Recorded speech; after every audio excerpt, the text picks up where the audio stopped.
I never thought that at 58 years old I'd be standing in my son's living room listening to him call me a useless parasite. Noah's words were sharp as knives cutting through all the years I risked my life to save him, sacrificing everything so he could have a decent life. That night, under the dim light of their house on the outskirts of Asheville, North Carolina, I felt my heart tighten in my chest. I just wanted to tell them I had quit my job so I could take care of the family when my daughter-in-law gave birth. But Noah didn't give me a chance, and Grace, my daughter-in-law, just gave me a scornful smile and cut me off. "How can you live without a pension these days, Mom?" Lillian Grace's mother, sitting on the armchair, scanned me with a cold, contemptuous glare. "Ellie, you should be realistic," she said, her voice deep but dripping with sarcasm. "At your age, you can't just sit around expecting them to support you." I turned to Noah, but he just stayed silent, saying nothing. He had always thought I was useless, incapable of giving him a decent life. He only saw what I couldn't give him. Grace's family was well known. They always looked down on poor people like us. Grace, with her silky blonde hair and a voice that was sweet but sharp, always looked at me like I was inferior. Her parents, especially Lillian, never hid their contempt for me. "I always said she was just a maid," Lillian once said at a family party, thinking I couldn't hear her. "What a shame Noah had to grow up with a mother like that, and how lucky he is to have married my daughter." I tried to stay calm, taking a deep breath.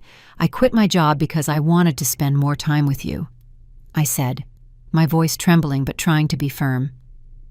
"Grace, you're about to give birth. I thought I could help take care of you after the delivery, or watch the baby when you need to rest."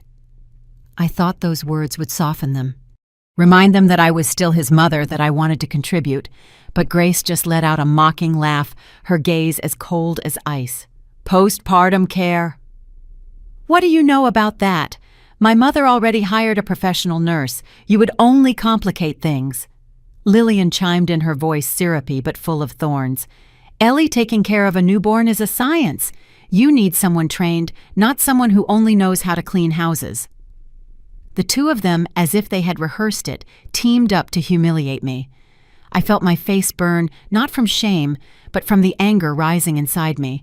I looked at Noah, hoping he would say something, anything, to defend me, but he just sat there scrolling through his phone as if I didn't exist. "Noah," I called out, my voice hoarse, "do you really think I'm a burden?" He looked up, his eyes red from the pressure but with no trace of remorse. "Mom, we need money. The expenses are going to double when Grace gives birth. This isn't a good time for you to stop working. You're still strong.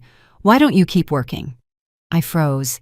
After everything I had done, saving him from death, raising him, buying him this house with my sweat and tears, he wanted me to go back to mopping floors to support his family.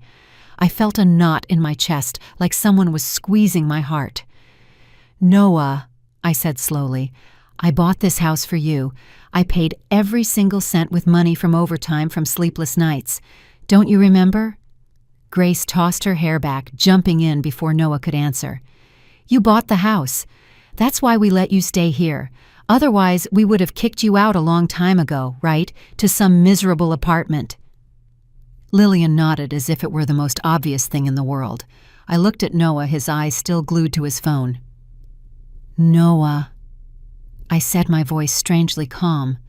"Do you really want me to go work cleaning jobs to keep paying for your life while you call me a parasite?" He looked up, frowning as if I were bothering him. "Mom, don't complicate things. We just need you to help. You always said you wanted to be independent, right? This is how you can support yourself." I laughed bitterly, my laughter echoing in the silent room. "Independent?" I repeated, my voice shaking with anger. "You think I've never been independent? I raised you alone, Noah. I risked my life to save you from those stray dogs. I gave up my husband, my home, everything just so you could live. And now you talk to me about independence." Noah shrugged as if my words were just air. "Mom, that was your choice. I didn't ask you to do those things. If you don't want to help, just say so. But don't expect us to take care of you. If you have nothing, you get nothing." That word "nothing" stabbed my heart like a dagger. I looked at Grace, I looked at Lillian, I looked at Noah, and I realized a painful truth. They never considered me family. I was just a tool, a source of money. someone to push around. The rage inside me exploded, but I forced myself to stay calm. I wouldn't cry. I wouldn't beg. I had given them too much, and it was time to take back my dignity. I turned around, walked to the door, and grabbed the small suitcase I had brought. "Ellie, where are you going?" Lillian shouted, feigning concern. "You can't just leave like this. Noah is your son." I stopped, turned back, and looked her straight in the eye. "My son," I said, my voice cold as ice. "I saved Noah from death. I raised him with my entire life. But if he thinks I'm a burden, then from now on I am no longer his mother." Noah shot up, his face red. "Mom, what are you doing? You can't leave. You owe me. You owe us." I looked at him. The boy I once held in my arms, the one I sang lullabies to every night, and I felt a void where love used to be. "What do I owe you?" I asked, my voice low but sharp. "I paid that debt with blood and tears, Noah, but you're mistaken. I don't owe you anything." I opened the door, walked out, and didn't look back. The cold Asheville winter wind was blowing, but I didn't feel it. A flame was burning inside me, the flame of resentment, of an awakening. I left Noah's house that night, dragging my suitcase behind me. I didn't know where I wanted to go. I just knew I had to get away from that place, the one I once thought was my home. I stopped at a small roadside motel, the neon lights flickering dimly. In the cramped room, I sat on the edge of the bed, opened my suitcase, and pulled out an old photo. Noah, 5 years old, smiling brightly next to me at the city park. That smile was just a memory now, and I wondered what had made everything change. The next morning, I called Ava, a friend who worked at an art gallery in downtown Asheville. I needed a place to stay temporarily, a place to gather my thoughts. Ava didn't ask many questions. She just said, "Ellie, come on over. I have a small apartment on the second floor of the gallery. You can stay as long as you need." I thanked her, packed my things, and moved into Ava's apartment. It was simple, with a small bed, an old wooden table, and a window overlooking the busy street.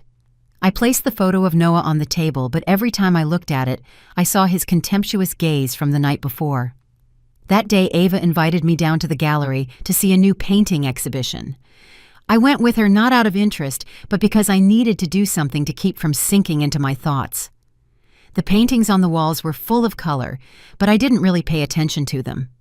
Then Ava took me to a corner of the main gallery hall where there was a small painting of a woman standing in the middle of a field, her gaze lost in the distance.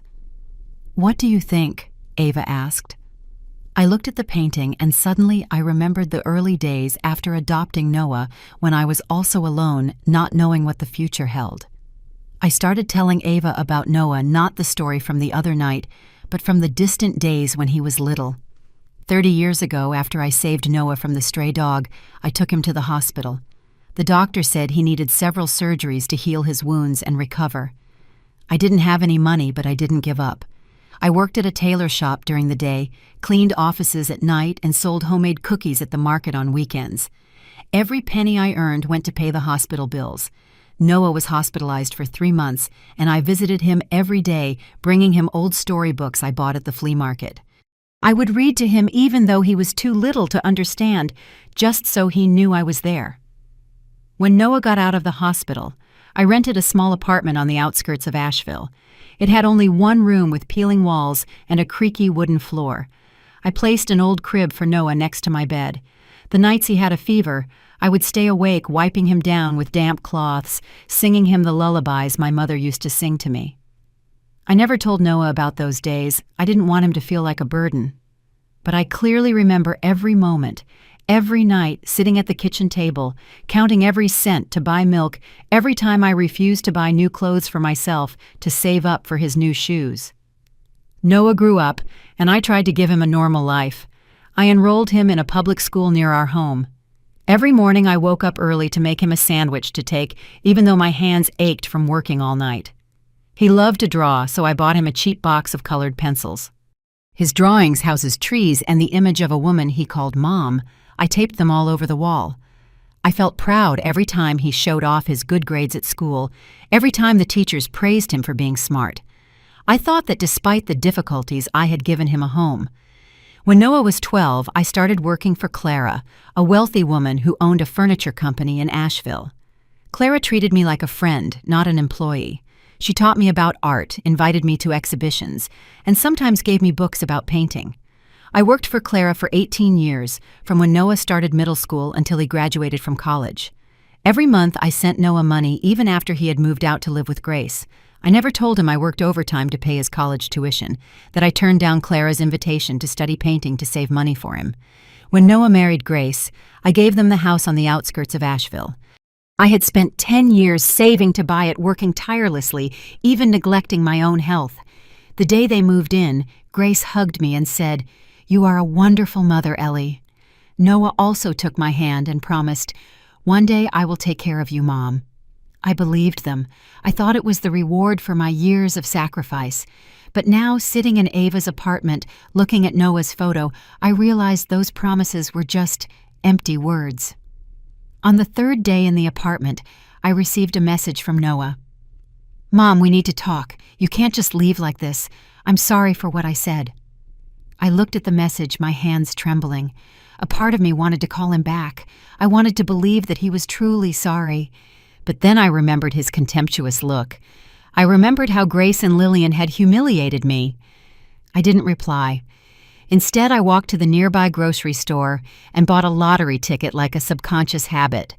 I didn't think much of it. I just wanted to do something to forget the pain. That night I was watching the news on the apartment's TV. The anchor read the lottery results, and I distractedly checked the ticket in my pocket. The first number matched then, the second, the third. My heart started beating faster. When the last number matched, I could barely breathe. $9 million. I checked it again, this time on my phone, and then I called the lottery center to confirm.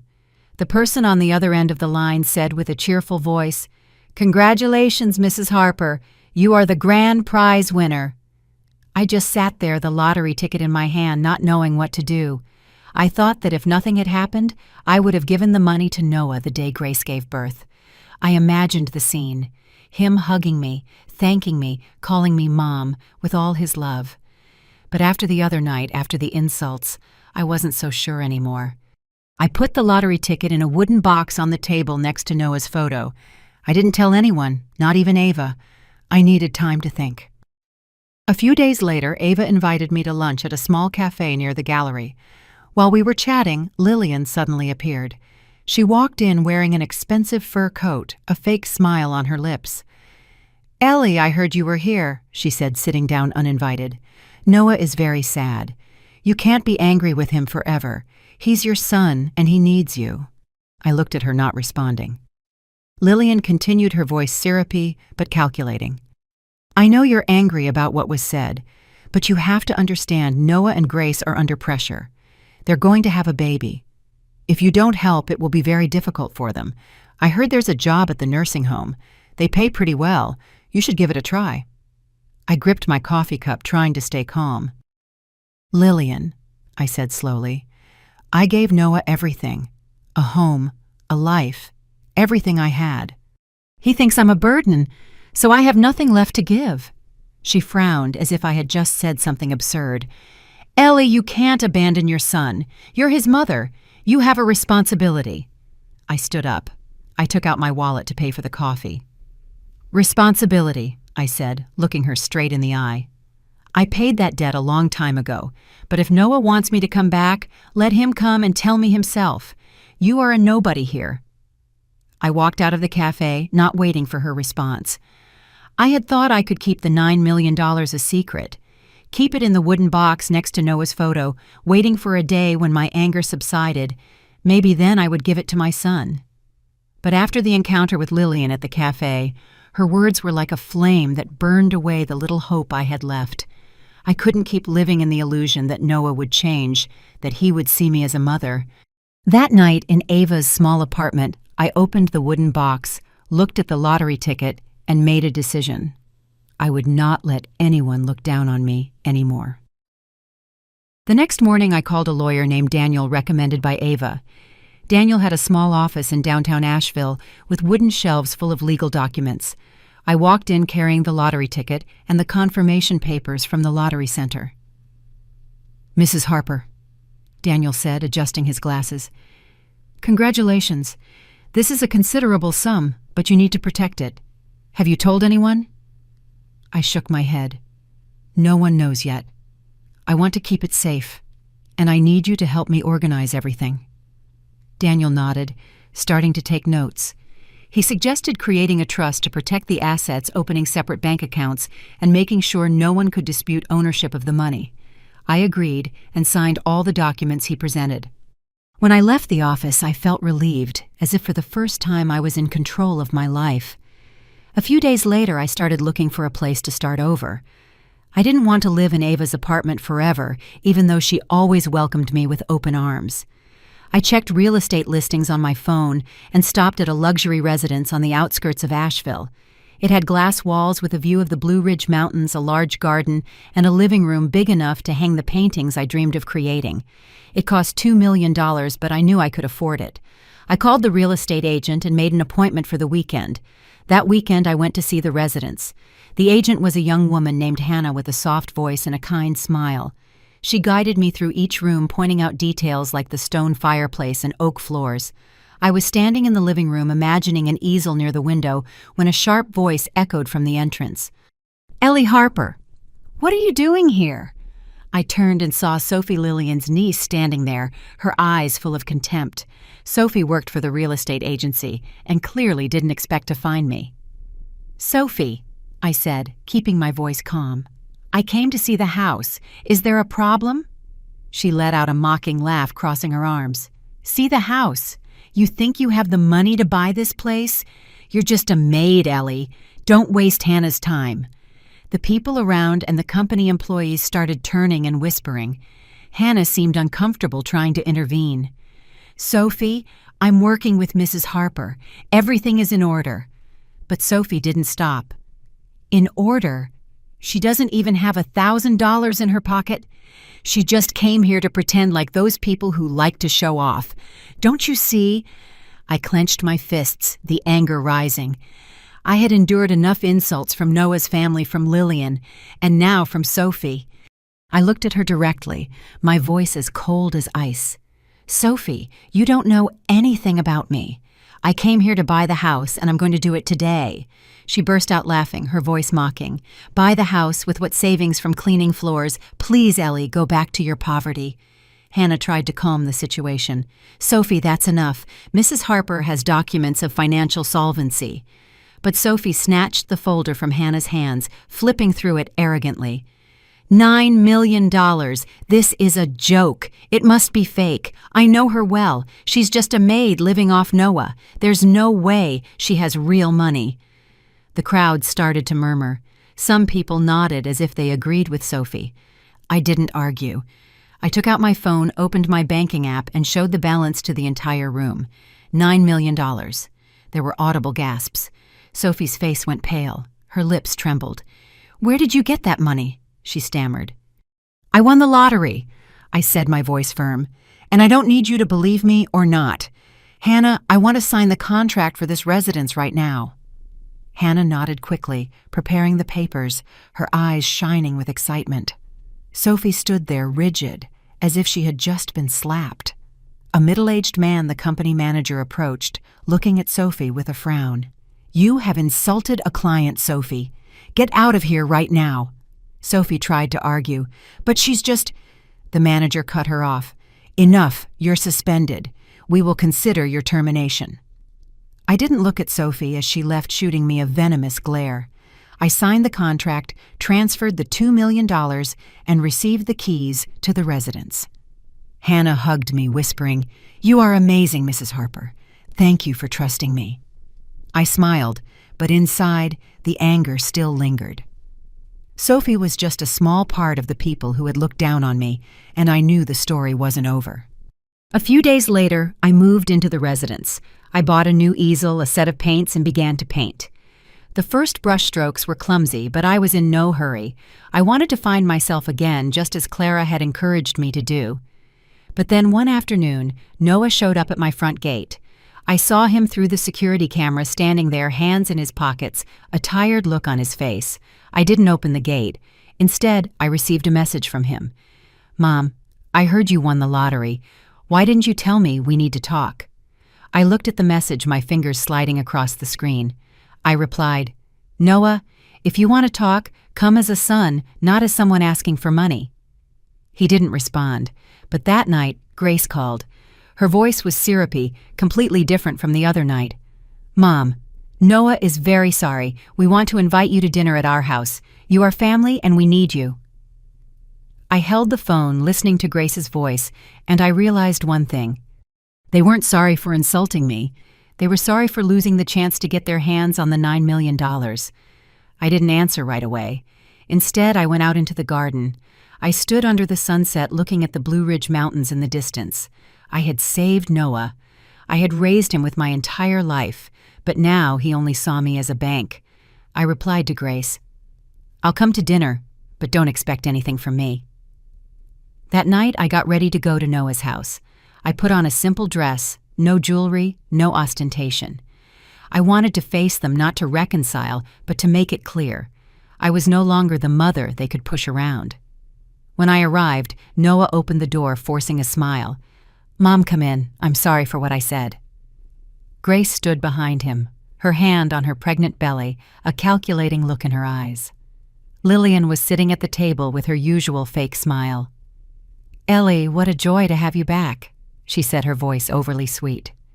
Dinner began, but no one mentioned the other night. Instead, Grace asked about the residence. "I heard you bought a very nice house, Ellie. Is it true?" I nodded, taking a sip of water. "Yes, I won the lottery, so I thought it was time to live for myself." Noah coughed, looking at me. "You won the lottery? How much was it, Mom?" I looked him straight in the eye, my voice slow. $9 million, but don't worry, I don't plan on spending it all on myself." There was a silence. Grace smiled, but I saw how she clutched her napkin. Lillian intervened. $9 million. Ellie, what do you plan to do with that money? Noah and Grace are having a baby. You should think about your grandchild's future." I put down my silverware, looking at each of them.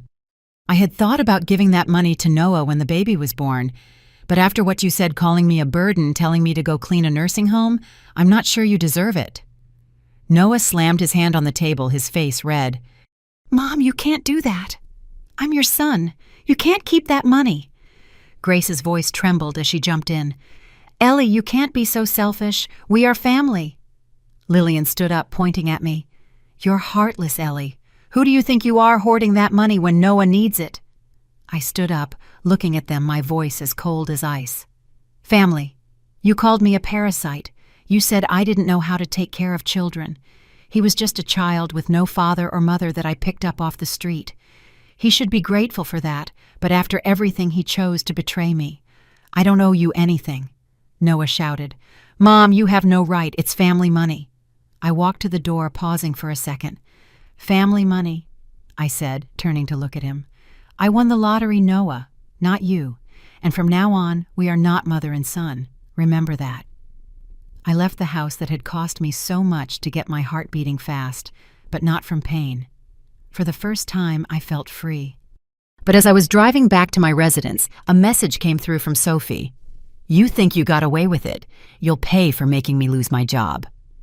Her threat didn't scare me, but it was a reminder. The people who had looked down on me wouldn't leave me alone easily. I knew I had to act not just to protect the $9 million, but also to protect the dignity I had lost for so long. That night, I sat in the huge living room of the residence, the light from the stone fireplace reflecting on the glass wall, and I made a decision. I wouldn't run anymore. I would face them, and this time I would stand my ground. The next morning, I called Daniel, my lawyer, again. "Daniel," I said, my voice firm, "I need you to help me protect my assets. Someone is threatening me, and I want to make sure no one can touch this money." Daniel agreed to meet with me immediately. In his office, he reviewed Sophie's message, frowning. "Mrs. Harper, this could be considered harassment. I suggest you save all evidence like messages, emails, anything. We can file for a restraining order if necessary." I nodded, giving him a copy of the message. Daniel continued. "I also advise you to make the lottery win public, but in a controlled way. If you keep it a secret, people like Sophie will spread rumors. If you go public, it will be harder for them to defame you." I thought about it for a moment, and then agreed. "Do whatever is necessary," I said. "I want to put an end to this." Daniel contacted a friend who worked at the local Asheville newspaper and arranged a brief interview. I didn't want to show off, but I understood Daniel's point. Making the truth public would help me control the narrative. The next day, a reporter named Mia came to the residence. She was young, enthusiastic, and brought a small recorder. "Mrs. Harper," Mia began, "people in Asheville are curious about you, a normal woman who suddenly wins $9 million. How does it feel?" I smiled, taking a sip of tea. "I don't feel special. I'm just a mother who has worked her whole life, and this money is an opportunity to live for myself." Mia nodded, taking notes. "There are rumors that you plan to keep all the money without sharing it with your family. Do you want to say anything about that?" I looked at her directly. I intended to share this money with my son and daughter-in-law, but when I decided to quit my job, I told them I wanted to help because my daughter-in-law was about to give birth. I expected them to be happy and thank me. Instead, they demanded I go back to work or find a new job to earn money. They didn't want to thank me for taking care of them.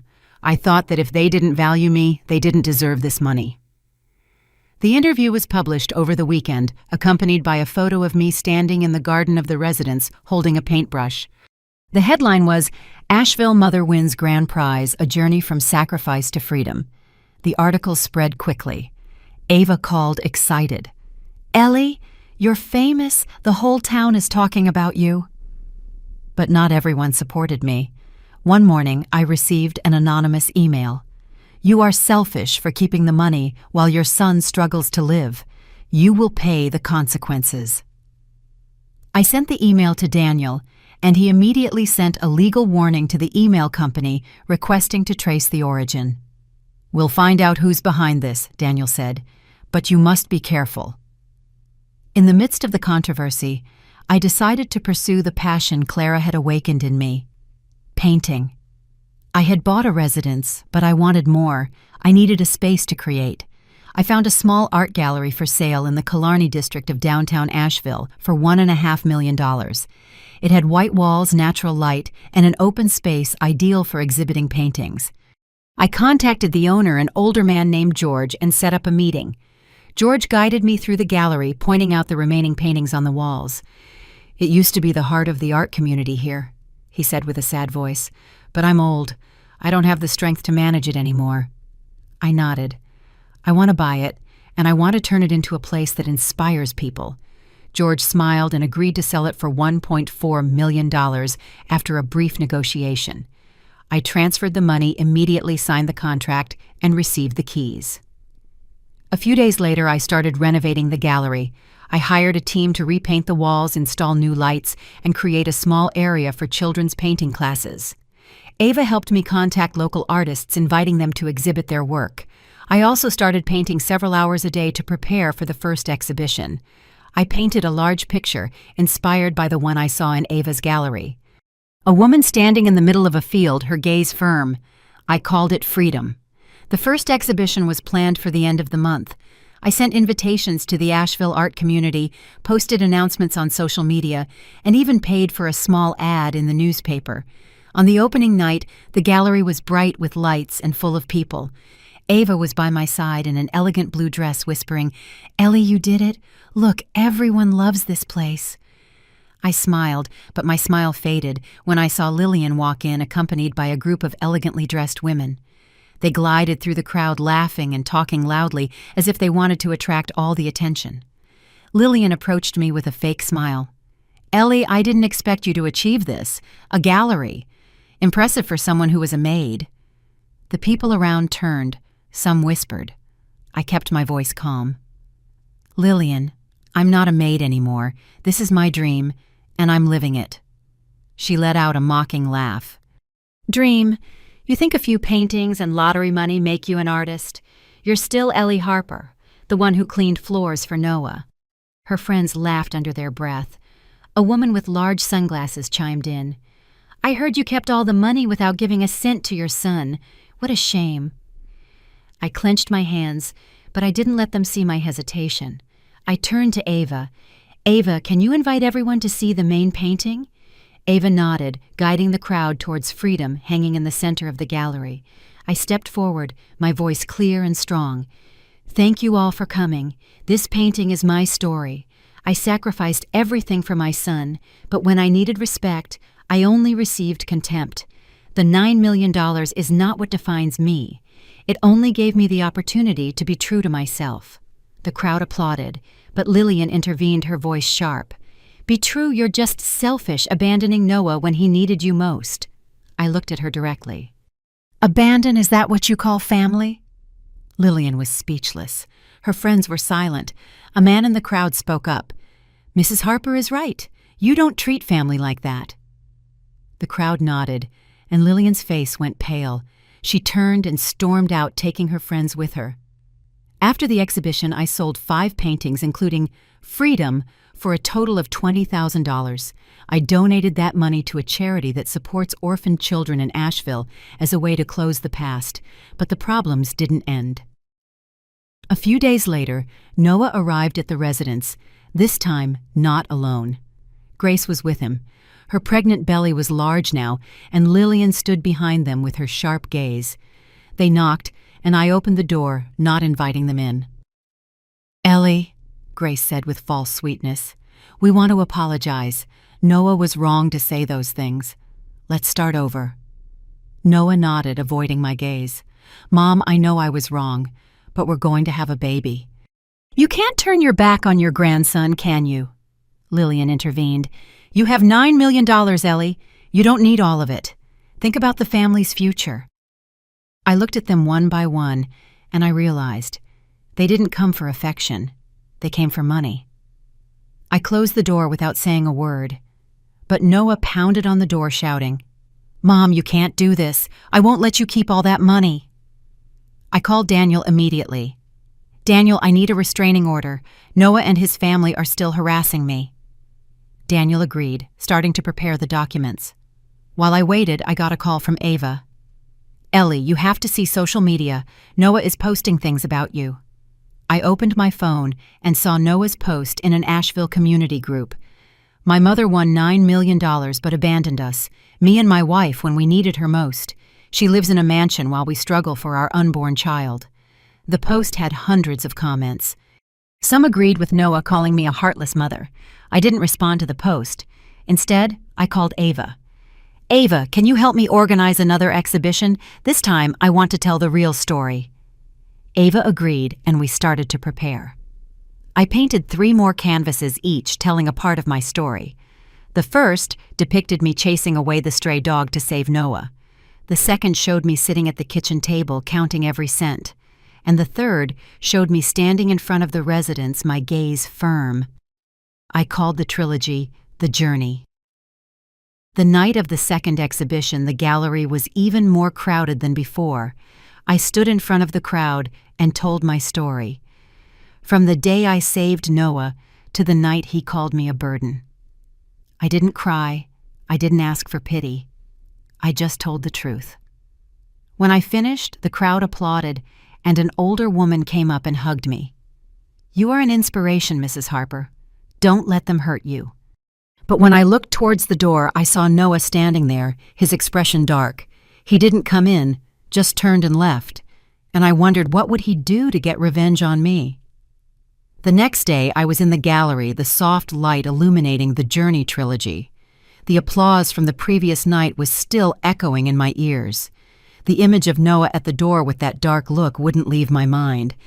I knew he hadn't come to reconcile, but to continue the war I was trying to end. But this time, I wasn't afraid. That night, I sat in my home studio. I placed a new canvas on the easel and began to paint. The first strokes were blue, like the Asheville sky, like the hope I was searching for.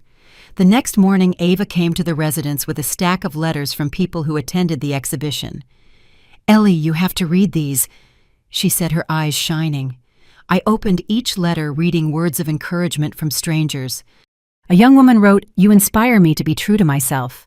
An older man shared, "I lost contact with my son, but your story made me want to try talking to him again." Those letters, like pieces of a puzzle, helped me see that my story wasn't just about pain, but also about strength. I decided to turn the gallery not just into a place to exhibit art, but into a space for people to share dreams and heal.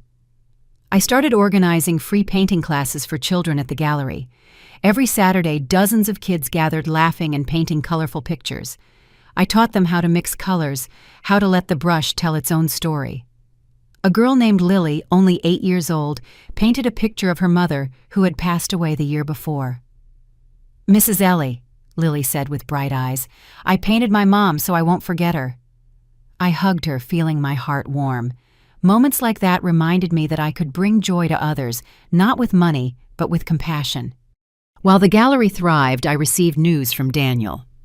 "Mrs. Harper, we sent a legal warning to Noah for his social media post. He has deleted it, but I advise you to keep a close watch. There are signs he is trying to spread rumors." I nodded over the phone, thanked Daniel, and checked social media. An anonymous account had posted in the Asheville community group. "Ellie Harper is not the hero she claims to be. She won the lottery but abandoned her son when he needed money to support his coming baby." The post had a few dozen comments, some defending me, but many criticizing. What a shame. A mother shouldn't be so selfish. I didn't respond. Instead, I sent the post to Daniel, asking him to investigate. A few days later, Ava invited me to an art workshop in Asheville, where local artists shared techniques and experiences. I brought a new painting, one of a field of sunflowers under the sun, titled Sunrise. At the workshop, I met another Clara, an older artist who had studied with my former boss, Clara. This Clara, the artist, took my hand, smiling. "Ellie, I heard about your gallery. Clara would have been so proud." We talked for hours, and Clara invited me to participate in a major art exhibition in Charlotte the following month. "You have talent," Clara said. "Don't let anyone make you doubt it." I accepted, feeling a spark inside me. For the first time, I believed I could become a real artist. But as I prepared for the exhibition in Charlotte, Noah reappeared this time through a letter sent to the gallery. "Mom," the letter read, "I know I was wrong. I don't want the money anymore. I just want you to forgive me. Please let's meet." I read the letter, clutching the paper. A part of me wanted to believe Noah. I wanted to see the little boy who used to draw next to me again. But then I remembered the anonymous post. I remembered his dark look outside the gallery. I didn't reply to the letter, but I kept it in a drawer as a reminder that I couldn't let my emotions cloud my judgment. The exhibition in Charlotte was a turning point. I brought 5 paintings, including Sunrise and the Journey trilogy. On the opening night, the hall was packed from collectors to art students. I stood by my paintings answering questions from visitors. A collector named Margaret bought Sunrise for $15,000, saying it reminded her of her own journey of overcoming hardship. I sold 3 other paintings for a total of $35,000, donated half the money to the children's charity, and used the rest to expand the gallery. One morning, as the exhibition ended, Clara hugged me. "Ellie, you have found your light. Don't let it go out." Upon returning to Asheville, I felt more confident, but the problems resurfaced. One morning, I opened social media and saw a viral video. Noah sitting in a cafe, live streaming with tears rolling down his cheeks. "My mother, Ellie Harper, has abandoned me," he said, his voice breaking. "I just wanted her to love me, but she chose money and fame. I'm about to have a child, but she doesn't care." The video had thousands of views. The comments were filled with outrage. A mother like that doesn't deserve respect. Poor Noah. He just wanted a family. I called Daniel immediately. "Mrs. Harper," he said, "this is public defamation. We can sue, demand he take down the video, and seek damages." I agreed, but I wanted to do more. I didn't just want to protect myself, I wanted to tell the truth. I contacted Ava and we planned a live stream from the gallery. "Ellie, are you sure?" Ava asked. "It will be a big step."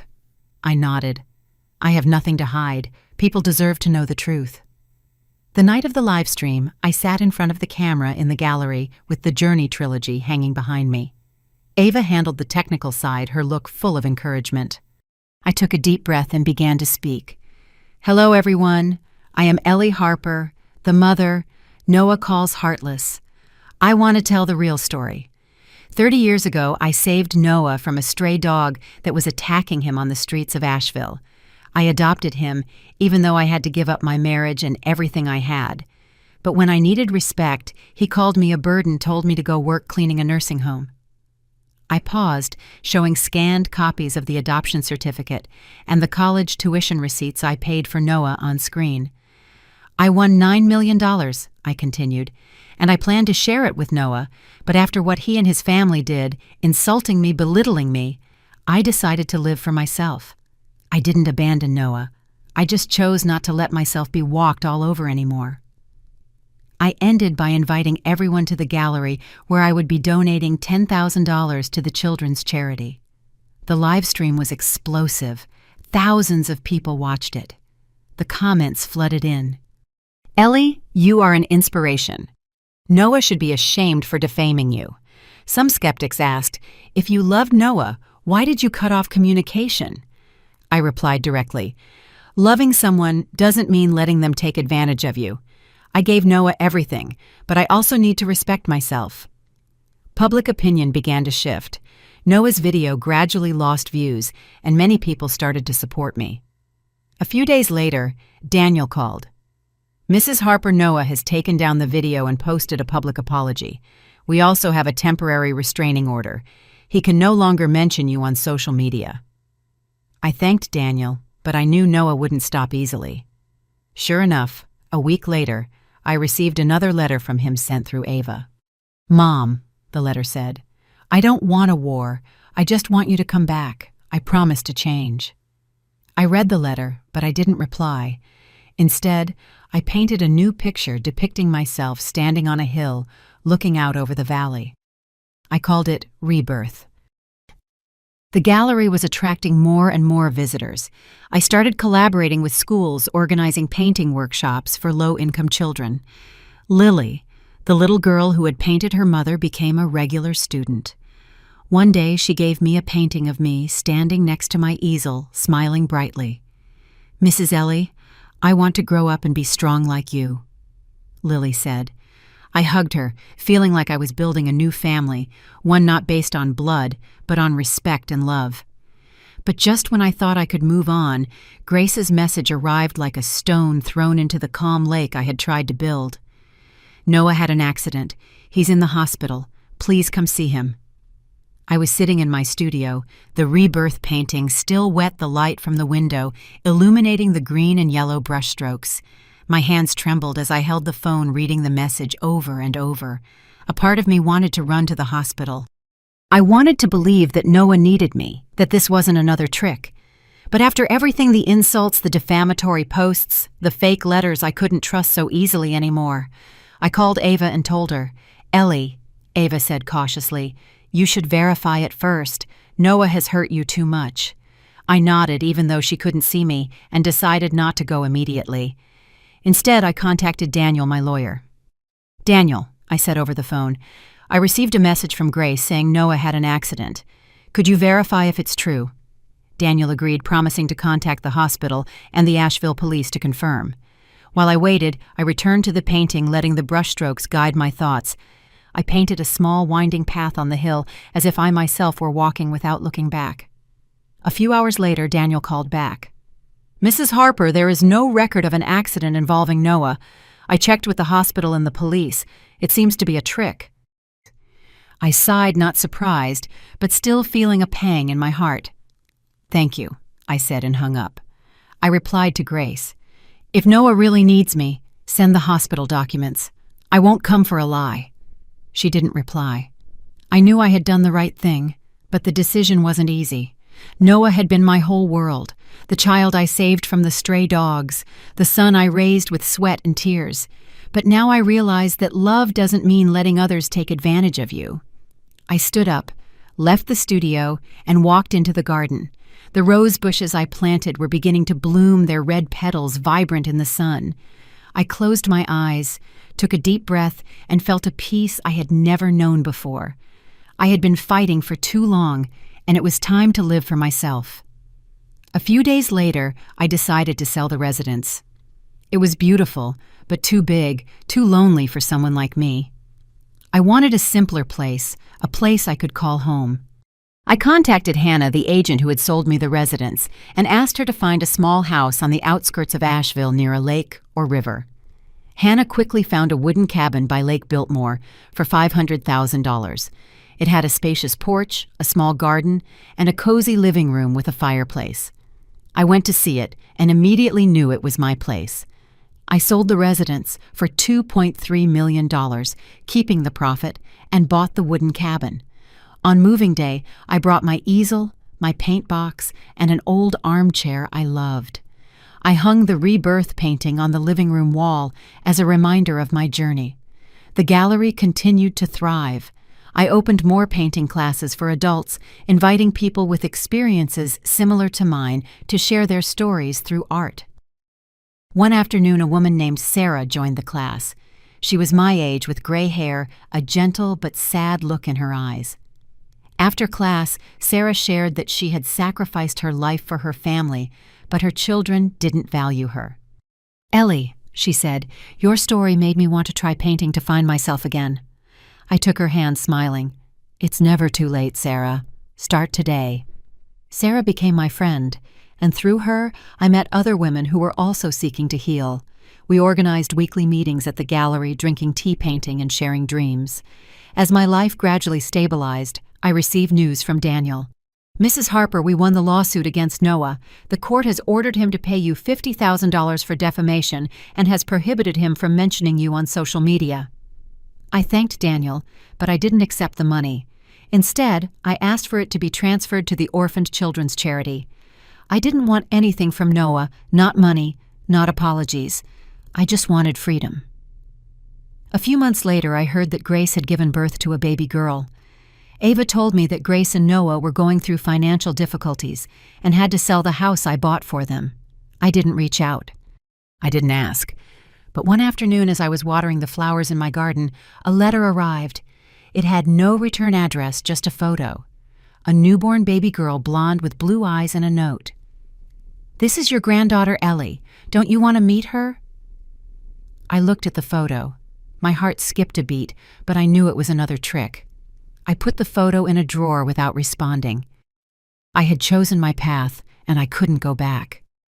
A year later, I organized a large exhibition at the gallery inviting the entire Asheville community. I exhibited 10 new paintings each, telling a story of healing. The last one, Serenity, depicted a woman sitting by a lake, the sunlight shining on her gray hair, a faint smile on her lips. On the opening night, the gallery was packed. Laughter and conversation echoed everywhere. Lily, the little girl who had given me her painting, now 10 years old, ran up and hugged me. "Mrs. Ellie, I painted a new picture. It's you and me by the lake." I looked at the painting. My eyes welled up. "Lily, you are my gift," I said, hugging her tight. Halfway through the exhibition, Ava took me to a corner. "Ellie, someone wants to meet you."